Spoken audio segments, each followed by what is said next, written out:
Hey friends, I'm Rudo, and I'm wanipa. and welcome to the dwelling Do, do, space. do, do, do, do, do.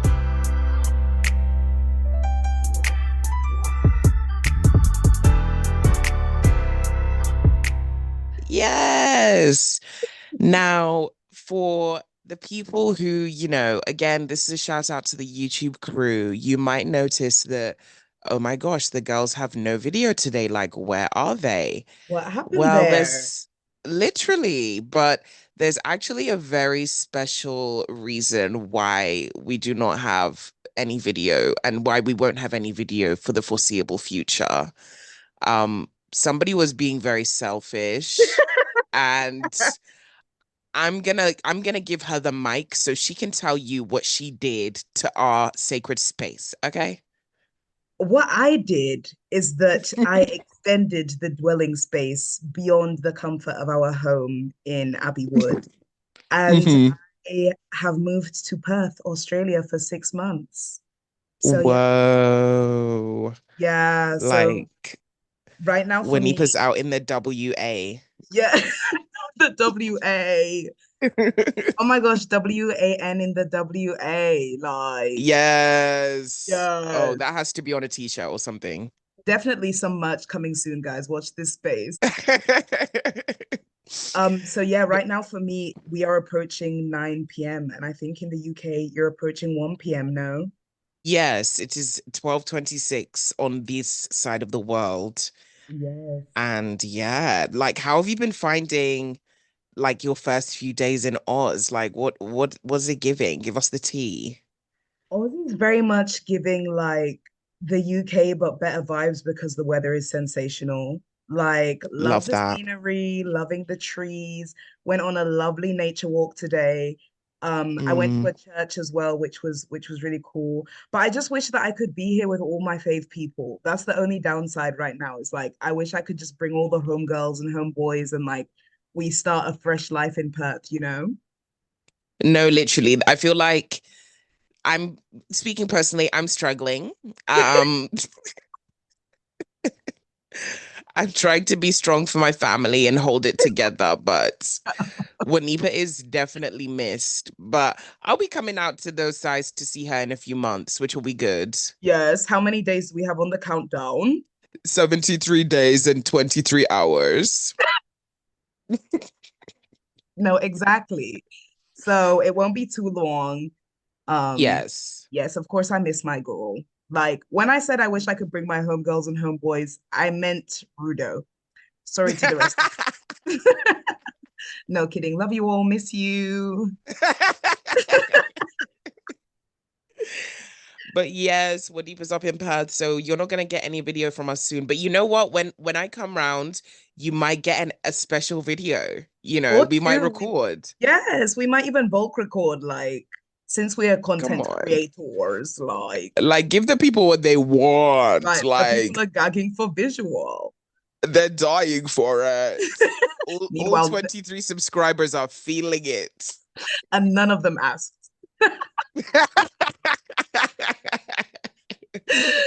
Oh, anyways, as But you can hear, yes. the distance hasn't removed our keek, our bond, our cat. Like, you will still be getting the dwelling space full effect, just without our pretty faces to accompany. Yes, you'll just have to deal with it. But of course, if you were like real ones and you follow us on Instagram, you would see them anyway. So it's just something to consider. Very much so. But today's episode, we will be talking about obedience because I feel like in the Christian journey, it's such an important topic. And although it seems simple because God has laid out exactly what he wants us to do and how he wants us to live in the Bible, it's often hard to actually practice and put in effect in our lives. And we really pray that this episode blesses you. And we're just going to get into some things. Okay, so girl, Mm, you know we're in the business of keeping it very real. yes. So what's one thing that right now you're struggling to obey God about? Hmm.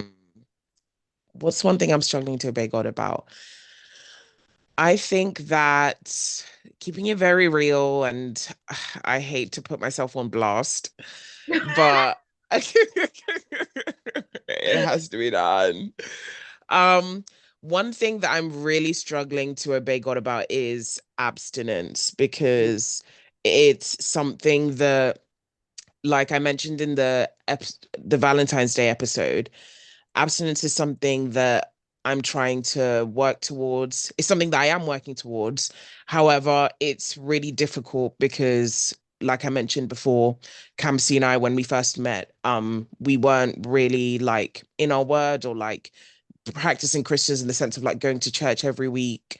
So it was we started having sex, and then afterwards, once kind of God spoke to both of our hearts on the topic, it was something that we wanted to cut out. And it's led to a lot of different adjustments, but it's still really hard to uphold it because, yeah, it's just difficult, when you love somebody and like you want to have that time with them, but then God says, not right now. And I Mm, think what I've found really difficult about it is that for all intents and purposes, at times, or at least in the beginning, I didn't get it because I was kind of like, well, God, like, I was about to be silly, but like, I think I just kind of, when I looked at abstinence in the Bible and like how God says we should remain celibate before marriage, etc., it's kind of like, oh yeah, but that's for the girls who be like philandering on the streets. Like that's for the girls who just be doing their thing whenever they feel philandering. like it. Like it's not for the girls like me. Like I've had one man holding it down. Like it's not for me. So I feel like a lot of it was me kind of questioning God or trying to make my own reality fit into God's perfect reality, and that's not really how it works. So for Wow. in the beginning, it was like, oh, that doesn't really apply to me. It doesn't. I'm an exception because I love my man. So and one day I will get married to my man. So like I don't really count. But God has definitely had to change my heart in that aspect because it's like this is a hard and fast rule, and it's for a reason because when it comes to adding relationships, it brings so many emotions and it shifts the dynamic, and you get a lot of ties to people. I don't even want to say soul ties because, ciao, I don't believe. Anyway, ciao. Like, I don't even want to say soul ties, but you are just tied to that person in a way, and it really is best until after you get married. And I think that like being on this journey and trying to obey God more in that sense, it's been revealed to me over time. um and it's definitely one of those things where I wish that I had done it in the first instance, if that makes sense, because it's like when you, how would I word it? It's like when you have never done something before, you don't know what it's like, so you can't miss it or you can't really want it as much because you're not sure what it entails. But then when you've done something and then now it's like you have to stop doing something. I guess it's a similar concept to like cutting out sugar from your diet or something. It's like, well, child, like I've never eaten sugar, so like who cares about that? Like I'm gonna cut it off. But then once you know what sugar tastes like, it's kind of like, but I like that though. And then now going through the process of cutting off is difficult. So yeah, I don't know if that made sense. And also, I guess just to expand on that, because like I said earlier, with starting my relationship, I wasn't close to God. So I didn't want to heed his instructions and I didn't want to be obedient to him because I didn't know him. And I Mm, think knowing God and knowing his character is such a big part of obedience because that's when you go from the point of just kind of listening to him because, he's God and you're Christian. So 1 + 1 is 2, duh. It goes from that point to actually wanting to do his will and wanting to obey because you know him and you know that he knows what's best for you. mm. So it's a process for real. Like, um, and it's something that I'm still working on, but you know, God knows my heart and he's working on it. So I'm grateful for that. I love what you just said there about obedience being like intrinsically linked with our knowledge of God and our understanding of who he is, because ultimately, like that's what stops our obedience to him from being like an act of kind of mindlessness or fear or living under a dictatorship, that's what makes it like a response out of love, like a response to love out of love, Mm, because you can't really obey someone unless definitely. you trust them. And I think that if you do obey somebody without trusting them, that is a dictator. Like you're obeying them because of some sort of sense of duty or maybe fear. And that's not who God wants us to be. And if he did want us Yes. just like mindlessly obeying him, he wouldn't have given us free will.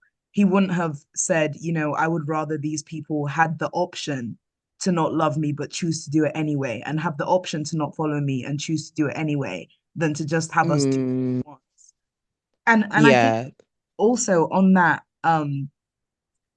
part of what is shifting for me in terms of my journey with trying to obey God on certain things is understanding that obedience to God isn't for God's benefit.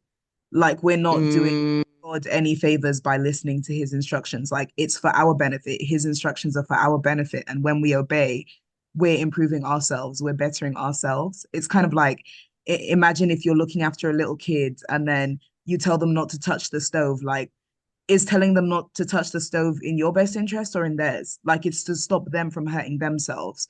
Obviously, it's yes. well for you if a child gets burned under your care, but ignore that for now. But it's like I think No. ultimately, I think it's about remembering that God's statutes and his boundary lines aren't there for our punishment; they're there for our protection. Yes. And I think a big part of that, I would just say this before we ask you what you're not obedient on, because don't think that you've escaped the flogging. But a big part of that for me as well was like we said, knowing God and also trying to reconcile his character, because a lot of the times, like growing up, I would be reading a lot of Old Testament books and it's like, ooh, he killing these people, like he doing the most, like he's, do you know what I mean? Yes, literally. It's like burnt to a crisp honey. Yes, and it was like, oh, okay, God is not to be played with. He's not playing. Like I'm scared of him.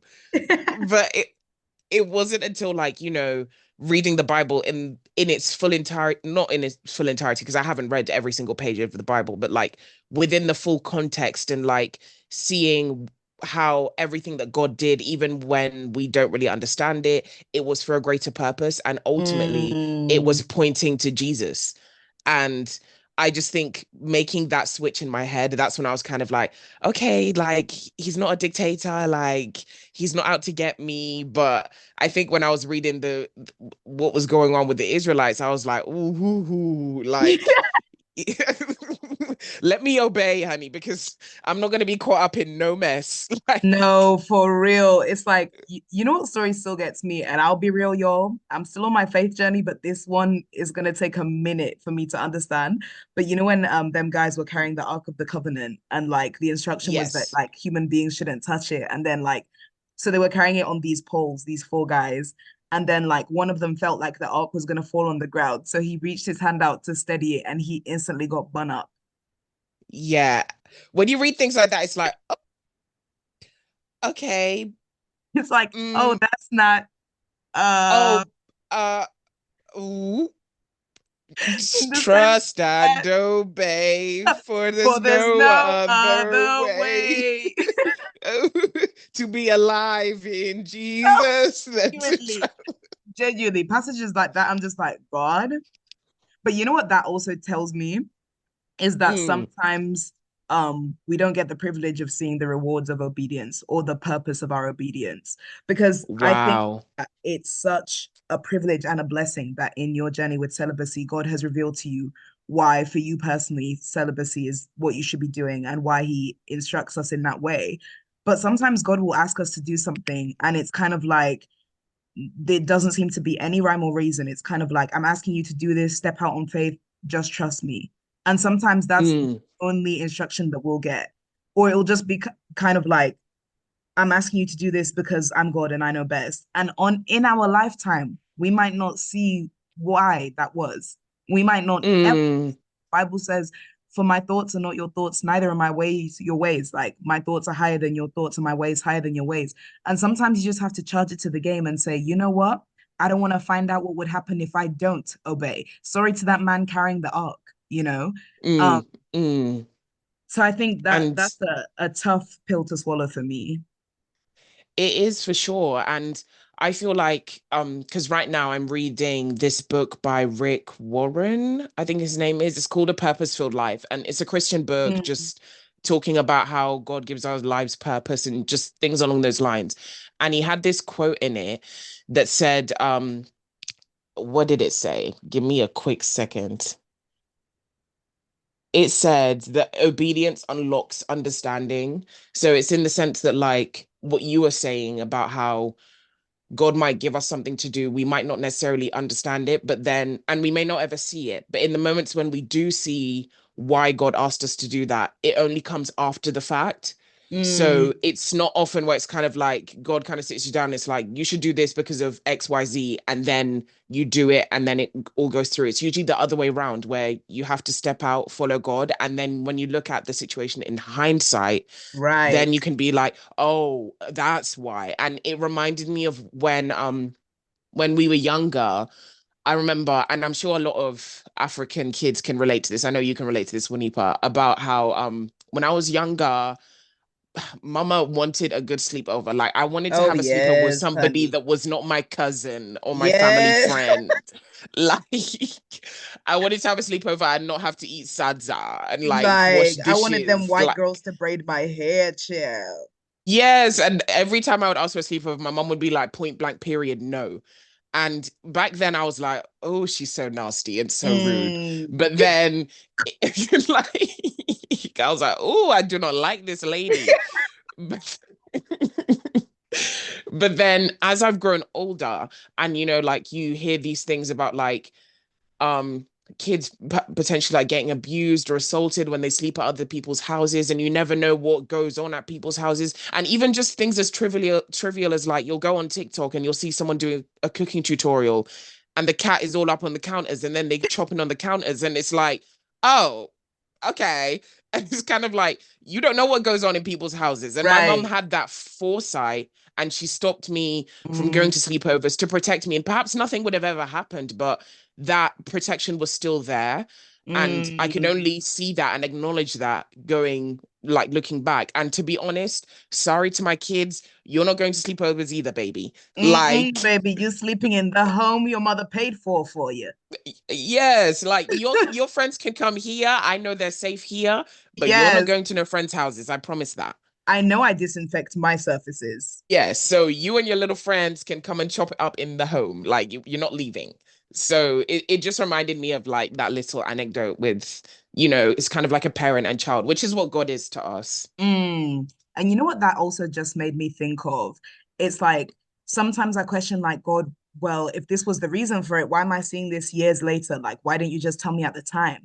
And I think that's because it comes down to our original human beings' original sin of wanting to be like God. I think that if God could show us the Mm, outcome of our disobedience, we would just find another way to kind of try to find a loophole. Like, mm. for example, if like God told you like, oh, don't touch that hot stove. And he was able to show us like, if you do that, you'll get burned. We would be like, okay, well, maybe if I put my hand in this position, or maybe if I wear this protective kind of glove or something, and it's kind of like, baby, just don't touch that stove. Like, why you want to touch the Y- stove so badly? Yes, yes. It's kind of like he if whether he tells us or not, we'd find a way around it. And that's Mm, really where faith comes in, because he's not telling us, but we're doing it regardless because we have faith and we have trust in right. him. And yes, exactly. And emphasis on we have faith and trust in him. We don't have faith and trust in a particular outcome or a particular win Mm, for ourselves or success. Because let's be real, like sometimes we obey God and it seems like things don't work in our favor. And so, like, our trust mm, has to be in the instruction giver and not the outcome or the reward of obedience. Because I think often, like, the reward of obedience is just God and just knowing that you stayed in his will. And even if things don't seem to be working out, knowing that the alternative would have been worse because it would have been yeah. God. Hmm. I love that from you. That was a word. Oh, thank you, Queen. Thank you, Holy Spirit.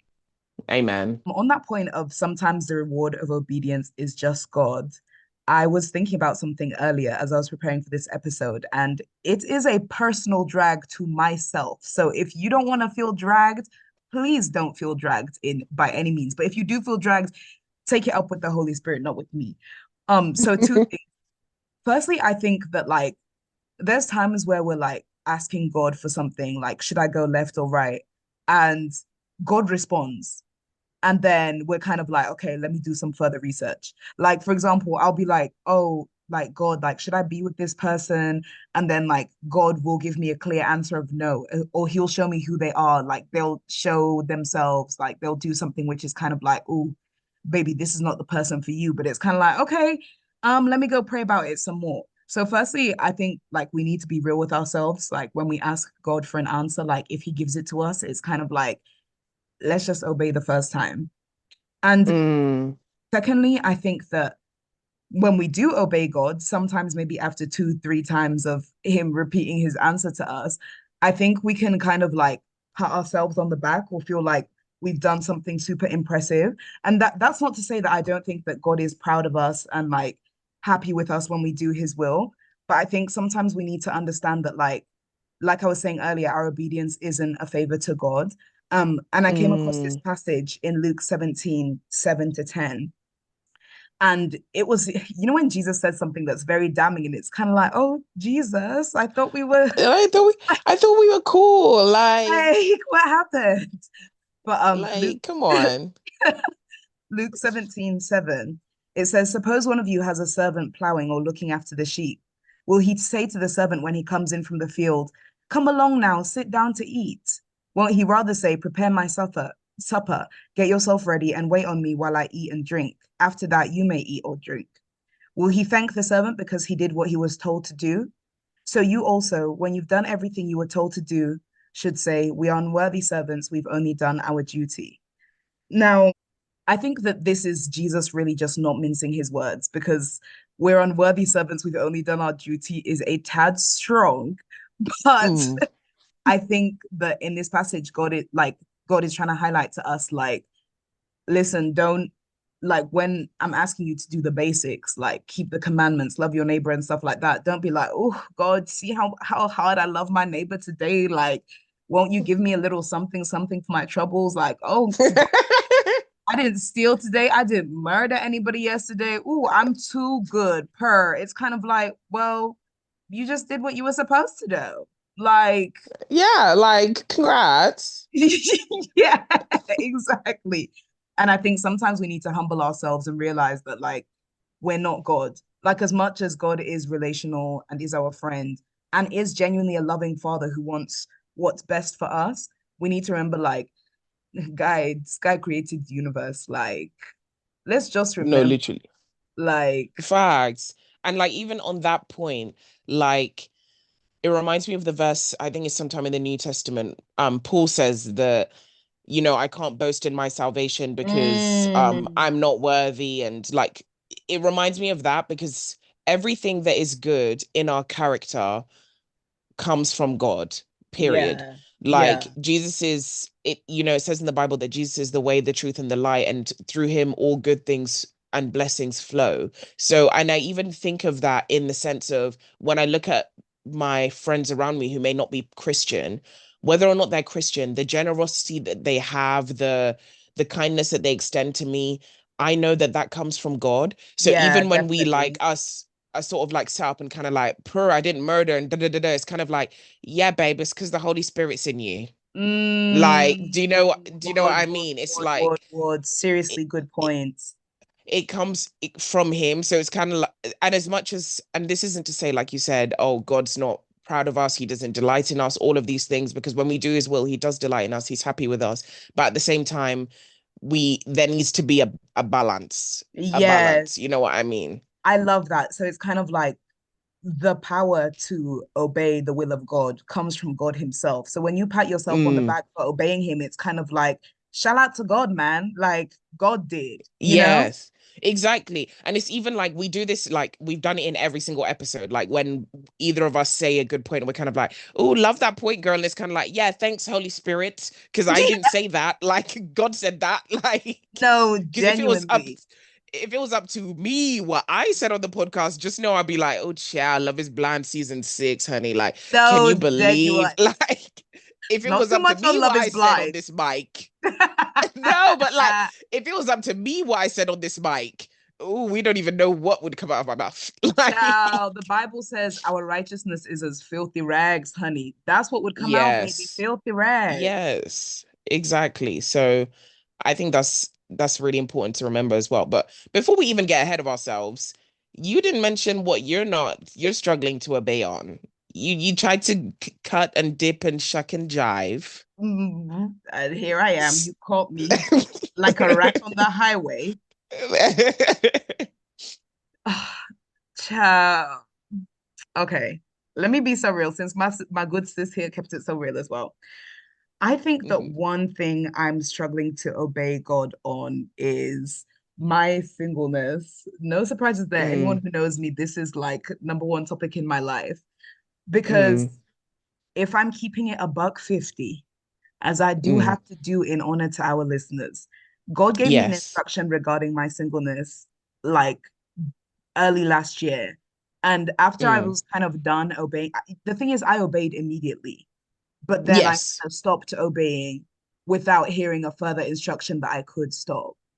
And Mm, there was one time I was praying to God about, relationships and that sort of thing.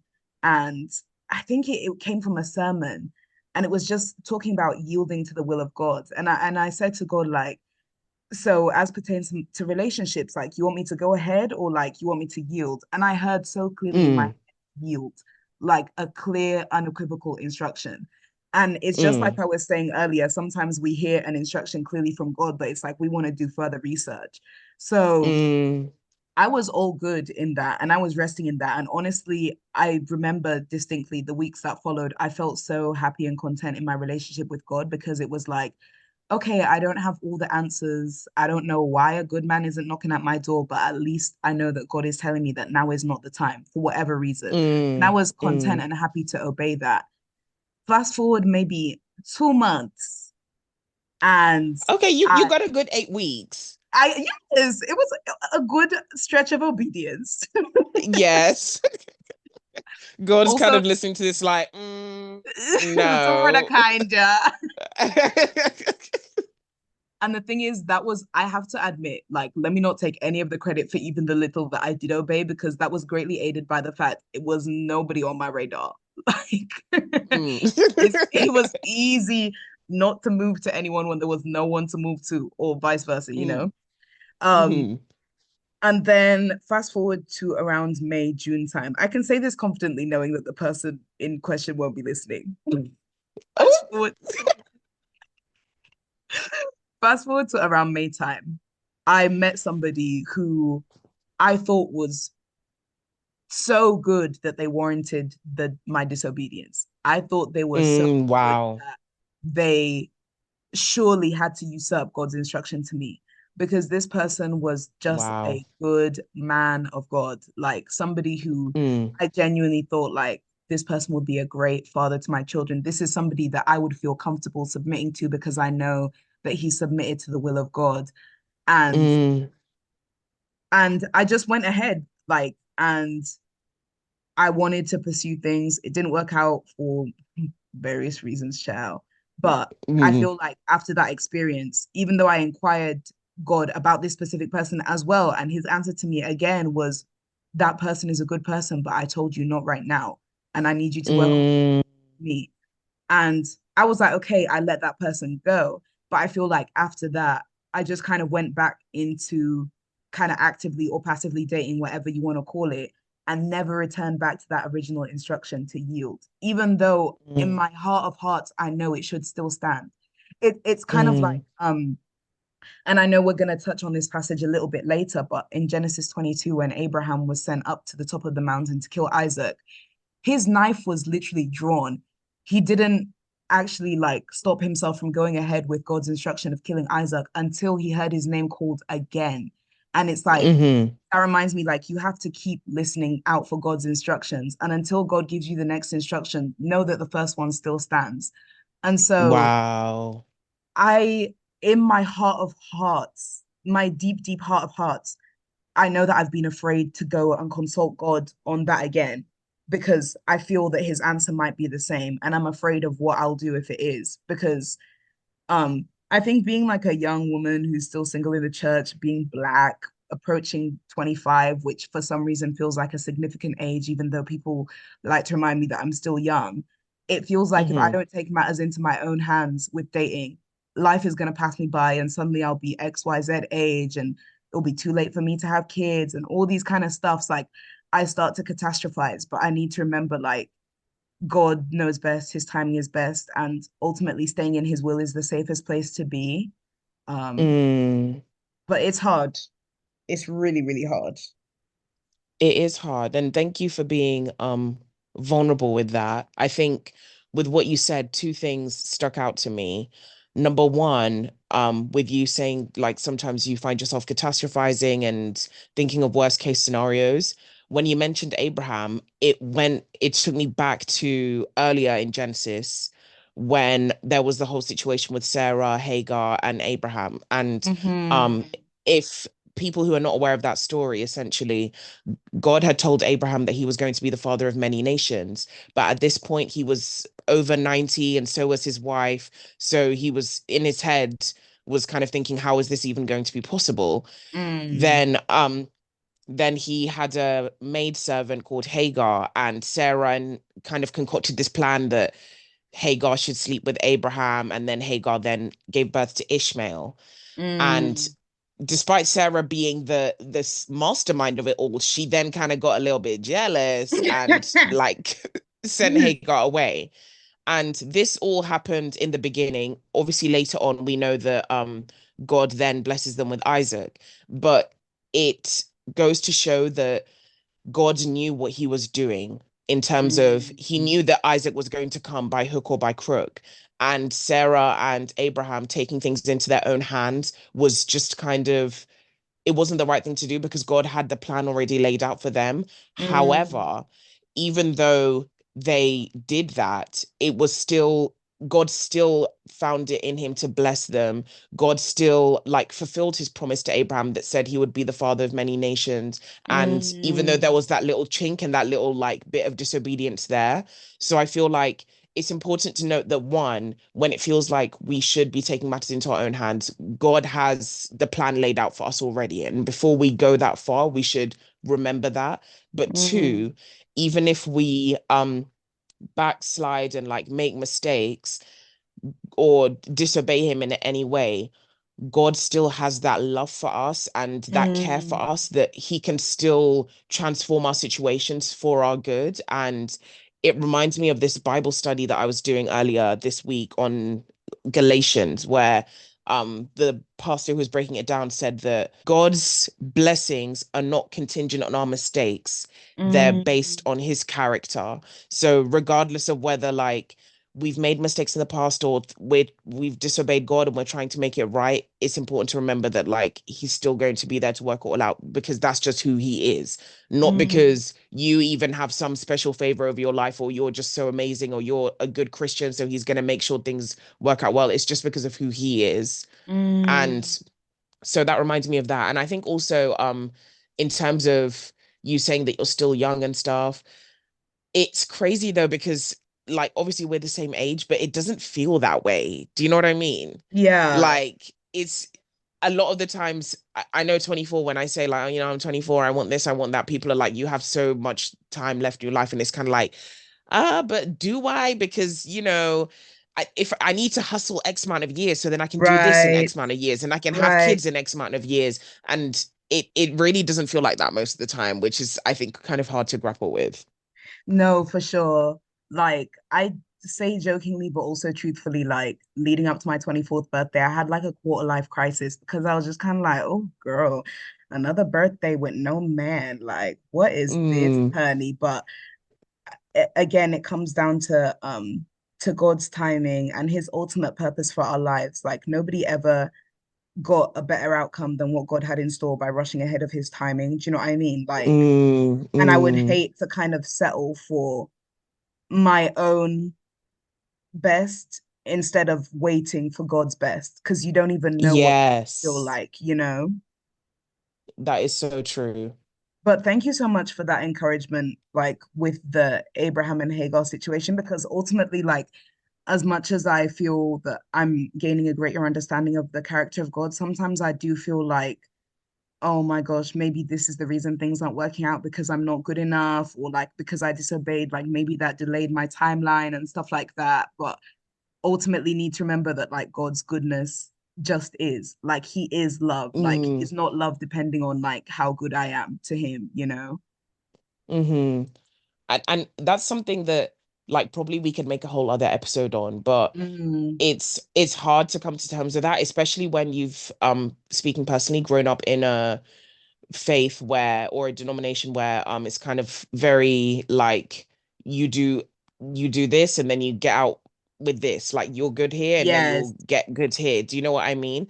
Whereas with God it doesn't work like that. Like even if right, you do something against his will or you disobey him, you can be rest assured that when you approach him humbly and you repent, that that's completely like gone. It's right, forgotten, it's erased. right. And we always make the joke that like God's love is so vast that like we may get up to heaven and see Jeffrey Dahmer up there. Like that's the L- thing. And the thing like is, we it ain't even a joke. Like literally some of like y'all better we be may get up to prepared. heaven, yes, and see the people and be like, "You're here?" Like Yeah. And they'll point back, they'll say back to sender, you're here. And I'll say, do you know what? Yes. yeah, you know what? Yeah, feds. Because when I think Yeah. about it, yeah. It's kind of like, no, I did not eat human flesh. However, All sin is the same in the eyes of God. So, right. So like, technically speaking, not techie nor curly. no, but imagine we get to heaven and R. Kelly asks us, like, you here? I'll be like, listen, don't even. Listen, Robert, we're gonna keep it cute and keep it sweet, okay? We're at our father's house. You go back to your mansion, I'll come to mine. Like, Yes, let's keep it cute. with my pool and my Bentley in the driveway. Yes. Oh my gosh, Bentley's in heaven. Defo will be Bentleys in heaven. My idea of heaven is like, whenever I think of heaven, I just think like, how's God gonna talk to all of us? But how does he talk to all of us now? True. So true, Queen. Wood. And deeper also, like, I think it's gonna be hard, like seeing God and like him just being totally different to like what we imagine, because it's kind of like Yes. God isn't bound by space or time, nor will he be in heaven. So it's Mm, kind of like maybe he'll be sat up in your room, like chatting to you, but he'll also be in my room at the same time, like swimming. swimming. Yes, because you said you had a pool. Oh, yeah. Yes, no, exactly, exactly. Or maybe steaming in my sauna. Yes, like several things. My Yes. thing that I would be excited for about heaven. Now we're getting on an aside. We're going on a tangent. But my thing is like I need to meet my guy Paul. Oh, Like he yes, was honey. seriously spitting. Yeah. I need to meet that man. No, honestly, and I need to bring a notebook with me because, oh, that Yes. man knew his father. Yes. And do you know the craziest thing is? We Mm. will bring a notebook in front of Paul, in front of John the Baptist, and both of them will turn to us and be like, put your notes away. Look onward. If you want to know Mm. anything, ask that guy. Mm. I'm Ask him nothing in compared directly. to him. I'm nothing Yes. compared to him. Woo, Father Elebashanoke. Roboshata.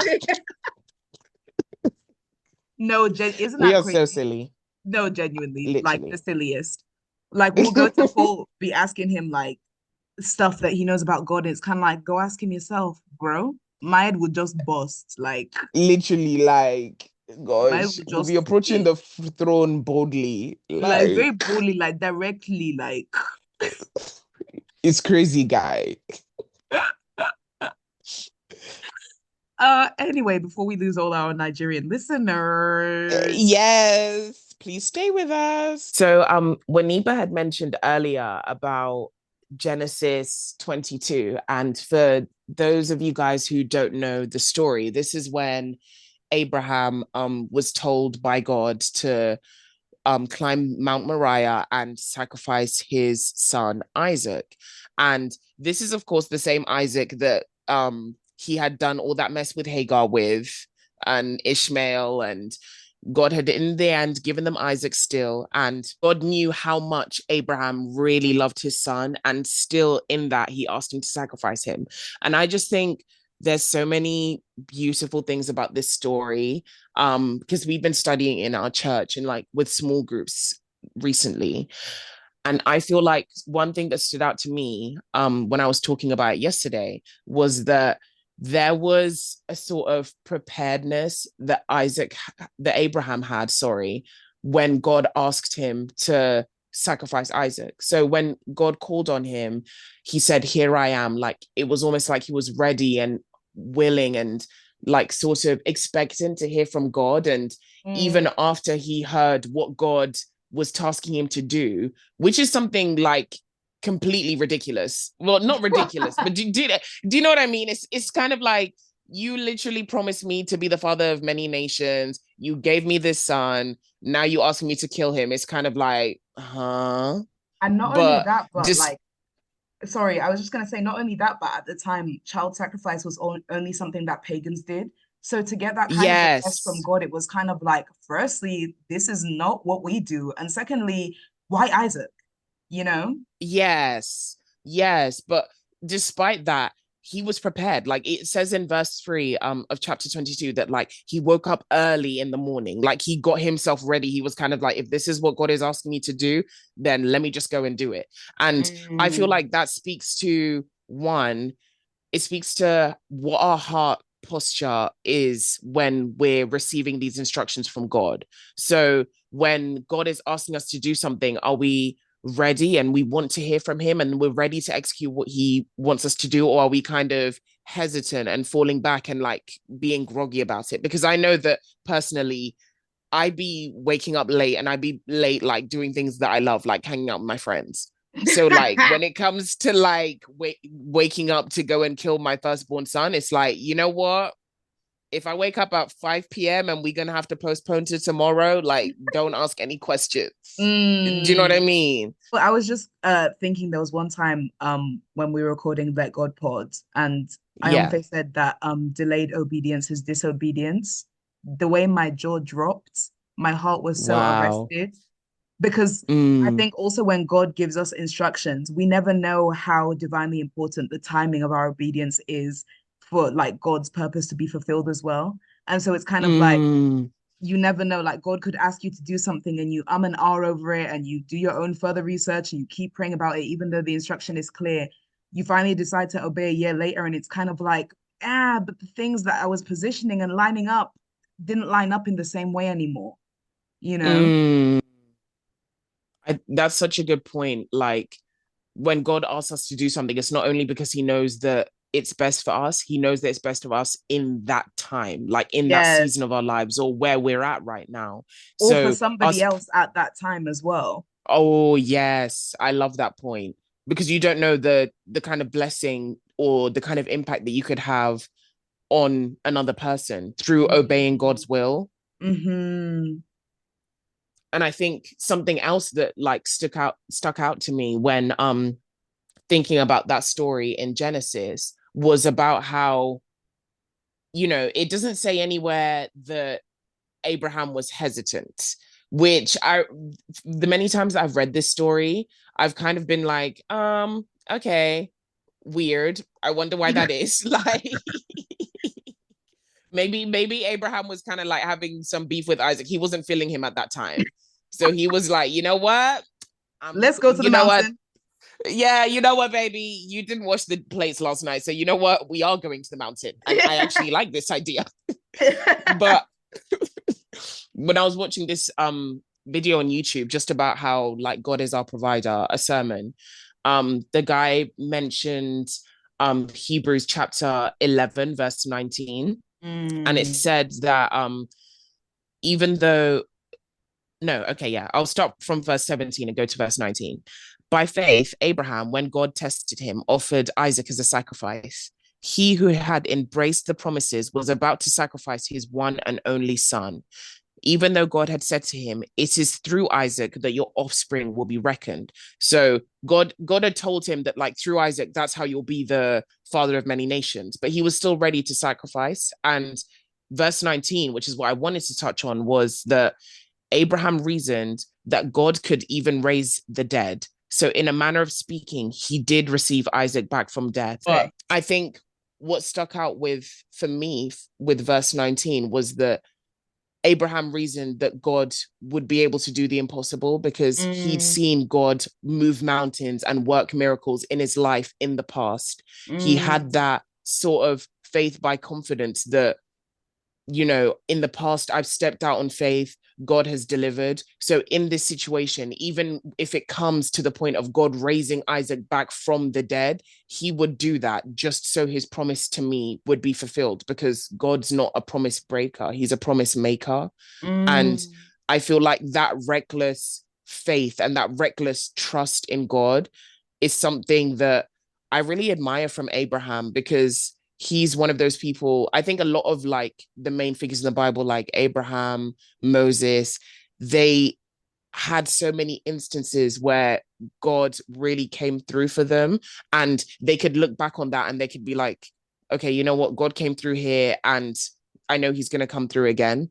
And mm, if we could just kind of exercise that same sort of spiritual, what's the word? Is it maturity or like mm. foresight or hindsight? I don't know. If we could just harness that same type of belief in our own lives, I feel like that really it serves to improve our obedience because when we look back over our lives, there's so many different situations and testimonies where we can both say that God has come through and we should kind of carry that moving forward. I don't know if that makes sense. No, for sure. I think this makes me think of the point that like I think for non-Christians and like people who kind of think that they reason with logic or academia and stuff like that, they Mm, think that our faith is kind of blind or senseless or it doesn't make sense. But I like to think of faith as mm, a rational decision. Like I choose to believe in God and I choose to obey him. And that's a rational decision based off who I know God to be already. Like he's shown me A, so mm, do B. Like my faith is a rational decision based on precedent that God has set throughout my life. And so it's true, like you mm, said, Abraham didn't have the foresight to see exactly how God would make a way. In fact, he thought that God would make a way through resurrecting Isaac. He didn't understand how God would do it, but he had the hindsight to understand that God had never failed him yet. So this couldn't be any different. mm. So I think sometimes we just, when it comes to us struggling to obey God, we just need to look at God's track record and understand who it is that we do. Like, Yes. we're not obeying somebody who constantly leads us into peril. Like we're obeying a God who can never leave us or forsake us and who has blessed us with everything we have until this point. Yes, for sure. And like you speaking on God's track record, I think that earlier on in my spiritual journey, I used to read these stories in the Bible and it's like, oh gosh, like God really resurrecting people, he turning things around. And looking at my own life, my faith story felt a bit, how would I word it? Like boring Lackluster. because yeah, because it's like, God, come on, like, why can't like I can't believe I'm gonna say this out loud, but it's kind of like, give me something to zhuzh me up, and then it's kind of like, bam, Mm, like I'm back. Do you know what I mean? But it's not mm, God doesn't always show up in the big massive things. If anything, it's a blessing that I haven't had anything that monumental rock my world. But at the same time, he shows up in the little things too, like mm, in the times when I felt like I couldn't get through a situation or when work has been particularly tough or when I'm struggling through a relationship breakdown and I can't see a way out. I don't know what's going to happen. Like God has consistently made a way out to the point where I am today. So mm, definitely don't like, I think for people who may feel like, their faith journey is a bit basic, they've been Christian their whole lives, there's not much to write home about. God is always working wonders and miracles in our lives, regardless of where we are. And amen. it's just up to us to pray that He gives us the sight and the vision to open our eyes to what He's doing in our lives. Otherwise, it can just pass us by and we don't even like Mm. take note of it or anything like that. So, girl, we've been talking about like the rewards of obedience being God's presence, his timing, him knowing best, sometimes even not understanding the reward of obedience at the time. But like, Mm, if we are keeping it so real, don't you ever feel like you've seen people who are clearly disobeying God? And by that, I mean their lives, the fruits of their lives are clearly contrary to the fruits of the Spirit, but they just seem to be mm. thriving. Thriving. Do you mean that by with Christian people or like with just general people? I think both. Like sometimes I feel like there are, like, taking it in a worldly sense, like some of the most decrepit people I know are like Yeah. billionaires. Well, not know personally, but Yes. know of, are like Mm, billionaires, or they seem to have like loving relationships, or they seem to just be thriving in life, or like maybe even having some of the things that we ourselves desire. And like even mm. even in a Christian sense, like there's some, for example, like pastors who are known for being nefarious, money launderers, bastardizing the word. And it's like, oh, but they got money though. Their congregation full though. The reason why I asked like what they believe or whether they're Christians or not is because I feel like there's two ways to look at it. Mm, One being that in terms of people who we might see that have things we desire or have things that we might not necessarily think they deserve, it really just I think there's something to be said about you don't know what is really and truly going on in the lives and the hearts of those people. So mm, like there's some people who I would see on social media and it's like, oh my days, like their life is perfect. And I've tried my best to stop myself from thinking and saying that, but there's just some people that that's how it comes across and that's how it looks. But we also kind of have to be aware that one, appearances aren't always as they seem mm, because if there's been moments when if you looked at my social media posts, you'll be like, oh, she's having a great time, but I was lower than low. And like in my heart, like I didn't feel right. Like there was even times when in my life in university when it could be said that like I was bordering on depression. Like you never know what is really going on behind the scenes. So it's it it's difficult, but I think it's important not to like cover other people or like what they have because you don't know what it took to get them there and you don't know what it's taking to keep them there. And mm, in terms of also feeling like there's other people in your life that are blessed with things like Christians that are blessed with things and they're not in the will of God and you're kind of wondering what is going on with you. God doesn't give people blessings or give people good things because they deserve it or anything like that. He just gives it because he wants to. And the mm, same that can be said with what we were saying earlier about how there's been times when we've not done something right and then God has still worked it out in our good. Perhaps God is doing the same for those people.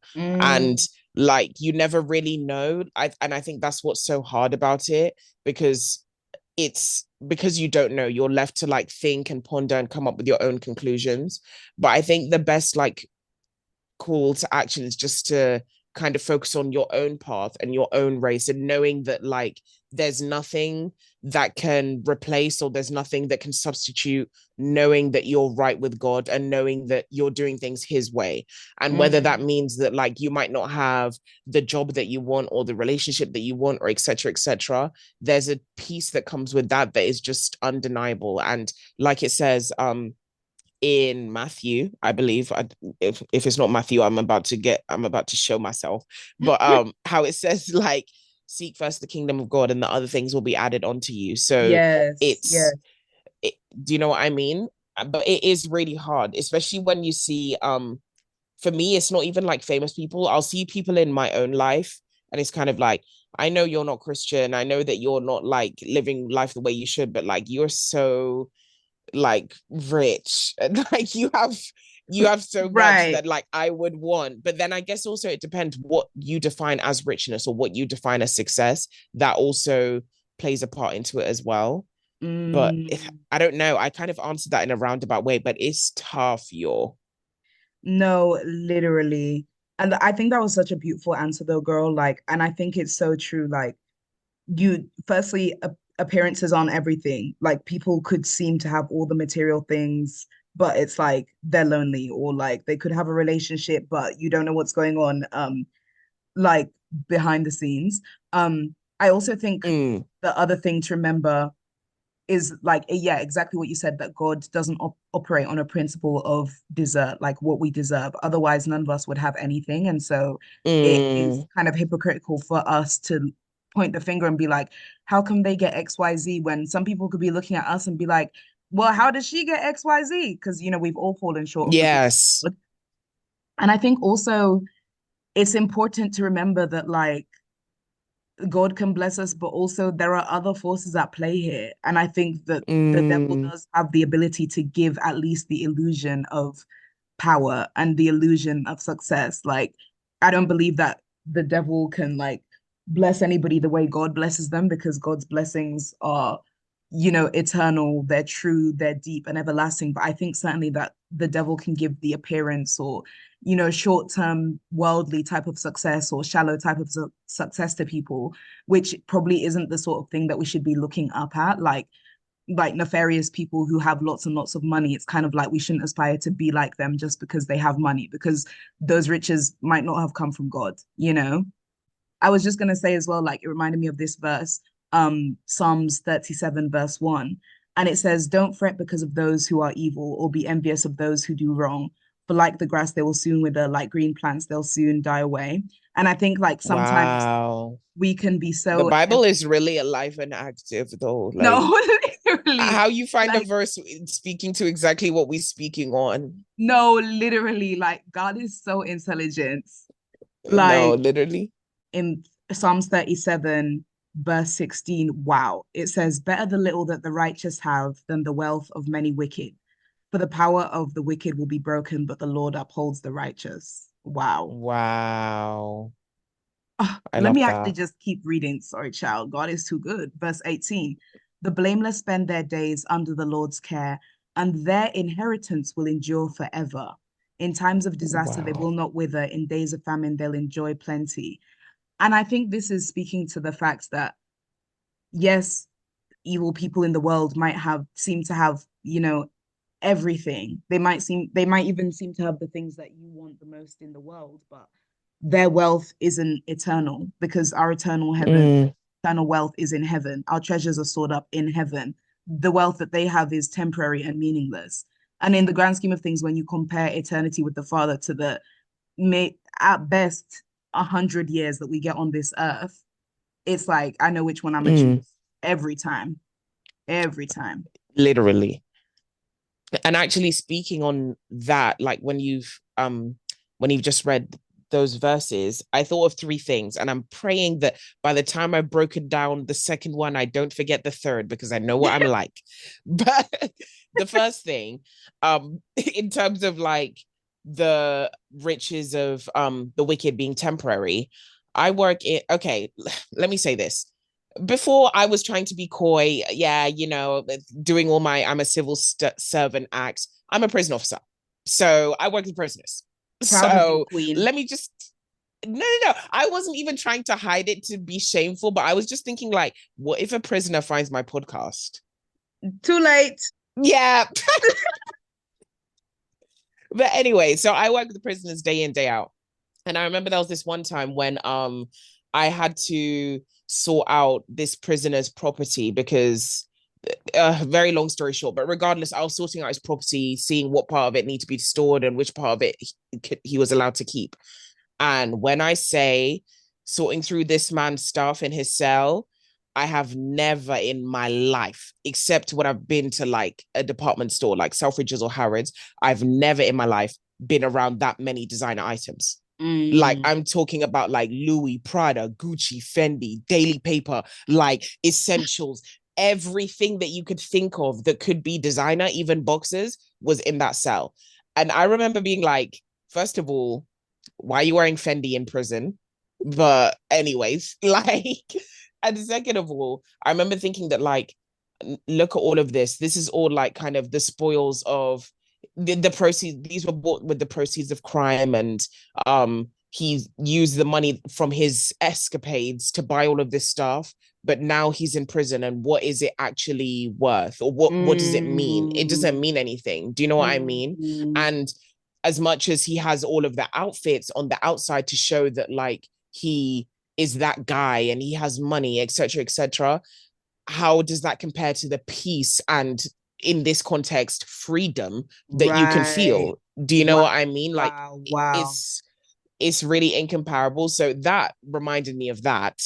Point one, okay, I'm on a roll. I remember the other 2 points. Point Yes. two was that I don't know whether, I know we talked about Winnie, but I don't know whether you guys heard, but there's this makeup artist and creator called Kat Von D, Yeah. who she, back in the, if you was on YouTube in 2016, you know about Kat Von D. Like, if you Yes. was about to do a cut crease, you needed her palette. Like, the girlies were gagging for her. Like, she was Yes. very respected in the makeup field, and you know, she had money, she had the fame, she had success in the field that she'd chosen. But very, and she was also into stuff of the occult, I believe. Yes, very much into the witchcraft things. Because she also used to have a show, because she was a tattoo artist as well. And that Oh, show, yes, I can't remember where it was called, LA Ink or something like that. oh But that yes, LA Ink. Yes, it was. that's where you would really see the stuff she was into, girl. The things that she used to tattoo onto other people's bodies and the things that the type of decor she had in the room. It's kind of like, ooh, she made it very clear whose side she was on. Yes, until very recently, Mm-hmm. when my good sis did a complete 180. Like, she gave her life to Christ, she renounced all the Mm-hmm. things that she was doing before. And that also goes to show that it's kind of like, that's arguably somebody who in the past could be considered nefarious. They had all the Right. good things, all the fame, all the fortune, a relationship, anything that you could want.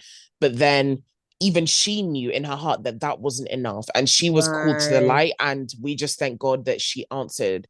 And Amen. it just shows that, like, you never really know what's going on with people. Do you know what I mean? Like, Yeah, if like somebody has even that they much themselves. status, Mm-hmm. yeah, you have that much status, but you even know you still need Jesus. It's like, oh, so he's the real deal. Yes, and even on that, girl, I was sorry, I don't want you to forget your third point, so please scribble it down while I'm saying this. Um, Yes, I was just listening to a sermon by Priscilla Shira, and she was love saying, her. yeah, honestly, Queen Mother. Um, she was saying that she turned on the news one day and there was the lead singer of this heavy metal band called Korn, and he was the type like I don't know about heavy metal. I don't listen to that type of stuff, but he was the type to like, when they paint their faces and that stuff, they were Oh very into demonic yes, stuff and just all sorts of things.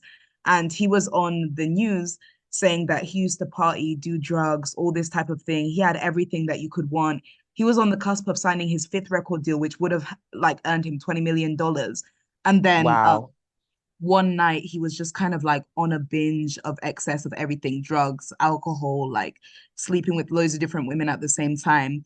And he just felt so empty. Like he stumbled into a church building and like they were having like a night prayer meeting or something.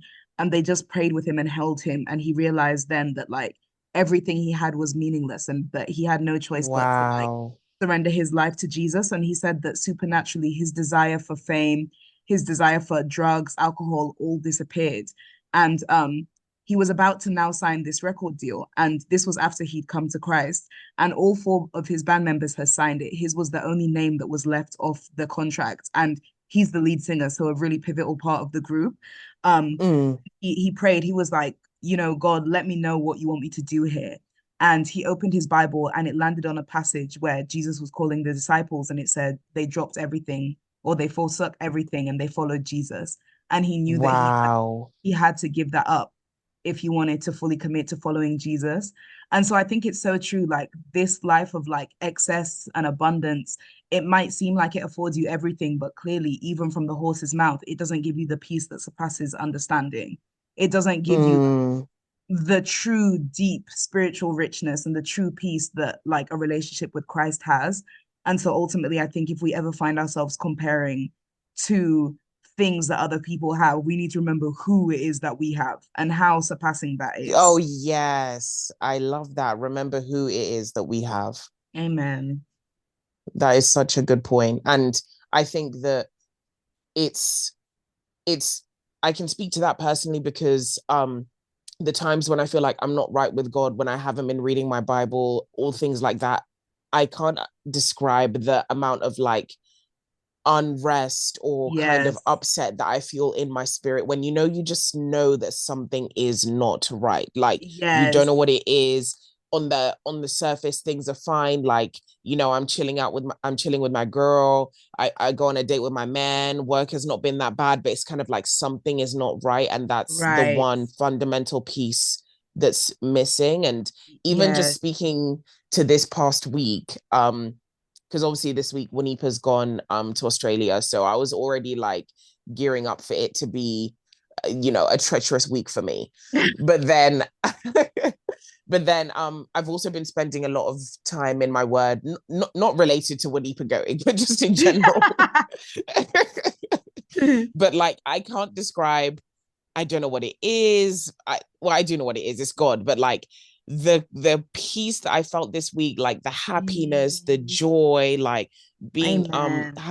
going to church this Sabbath and spending time with my friends, and like the little moments when I've been able to speak to Wanipa, it's just been like I am just so happy, like, and Right. it's got to be God It at the really end of the does. day. When all is Hmm. said and done, it's God. Yes, And just for very sure. quickly before you say your third point, um, all Oh, this it's is not relevant no more. I don't even want to say it no more. I made a big well, deal out of it, but well, and this has been the dwelling space. thank you. Um, all this discussion has just reminded me of the passage, like, what does it profit a man if he gains the whole world but loses his soul? Mm, I love that passage. Yeah, honestly, so cutting. Mm-hmm. Mm-hmm. Thank you guys so much for listening. We have had an amazing time discussing this topic. Like, we've literally been texting each other, like, oh, girl, I love God. Like, this is so good. Like, I love talking about this. Obedience Yes. is something that is so difficult, something that we all struggle with as Christians. And dare I say, it's a never-ending struggle. But my prayer for everyone listening is that you'll just understand that God's best for you is better than the best that you could ever want for yourself. And that even if you can't see the end from the beginning, just know that like God is in control. And that is the most beautiful thing that you could ever need. So Mm. thank you so much for listening today. You can find us on YouTube and Spotify at the Dwelling Space Podcast. You can also keep up with our shenanigans on Instagram at dwellingspace.pod. Like we mentioned Mm-hmm. at the beginning, we're not going to have any video for the next 6 months or so while I'm out here gallivanting. But we pray that you're just as blessed by the audio. And if anything, like you can stop being distracted by our beauty. Like just focus on the word. Exactly. We're even Like, helping you, like come so. on. So yeah, please let us know what you thought of the episode and even how you manage in your day-to-day walk with obeying God. And also if you ever want to DM us some episode or topic ideas, please feel free. Like we're always willing to hear that. Um, Mm-hmm. but for now, we wish you well. Have a lovely fortnight, and we'll be back very, very soon. Okay, bye. Yes. Bye.